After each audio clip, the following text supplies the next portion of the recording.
উচ্চ রাজস্ব লক্ষ্যমাত্রা, ক্রমবর্ধমান ঋণ সেবা ব্যয় এবং অনিশ্চিত বৈদেশিক অর্থায়নের মধ্যে আগামী অর্থবছরের বাজেট বাস্তবায়নকে বড় চ্যালেঞ্জ হিসেবে দেখছেন অর্থনীতিবিদরা।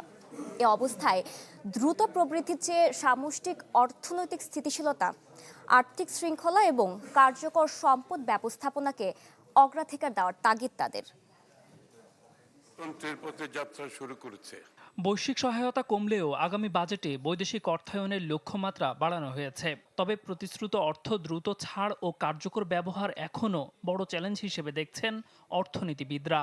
আইডিবি অডিটোরিয়ামে আয়োজিত বাজেট সেমিনারে বলা হয়, পরিকল্পনা অনুযায়ী ৪৭% রাজস্ব প্রবৃদ্ধি প্রায় অসম্ভব। A trade-off is there is no doubt, but human ingenuity, particularly institutional innovationের মাধ্যমে এই ট্রেড-অফকে কমিয়ে আনা যায়। হাই ওই পলিসি রেট উপরে রাখেন, ওই সব ইকোনমি ড্রাই আপ হতে থাকুক, ডিমান্ড কমতে থাকুক, আপনার ইনফ্লেশন হয়তো বাড়বে না, কিন্তু আপনি আরো গরিবের দিকে চলে যাবেন। অর্থনৈতিক প্রবৃদ্ধির যে লক্ষ্যমাত্রা ধরা হয়েছে, এতে মূল্যস্ফীতি, ঋণ নির্ভরতা ও বিনিময় হার নিয়ে নতুন করে চাপ তৈরি হতে পারে বলে মত খাত সংশ্লিষ্টদের।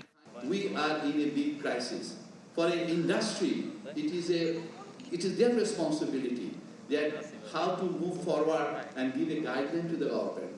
আমি মনে করি যে প্রথম যে কাজটা করতে হবে সেটা হলো এনার্জি সিকিউরিটি আমাকে দিতে হবে।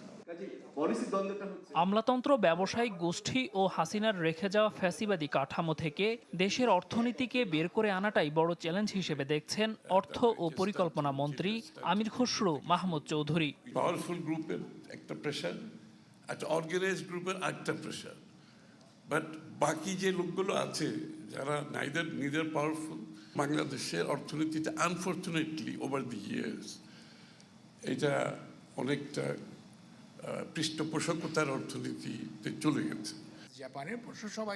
দ্রুত প্রবৃদ্ধির চেয়ে সামষ্টিক অর্থনৈতিক স্থিতিশীলতাই $1 ট্রিলিয়ন অর্থনীতি গঠনের জন্য বেশি গুরুত্বপূর্ণ বলে উঠে আসে বাজেট আলোচনায়। দেলোয়ার দোলন, চ্যানেল 24, ঢাকা। আসল ফল থেকে তৈরি সম্পূর্ণ প্রিজারভেটিভ মুক্ত ফ্রুটিকা, পিওর মানে ফ্রুটিকা।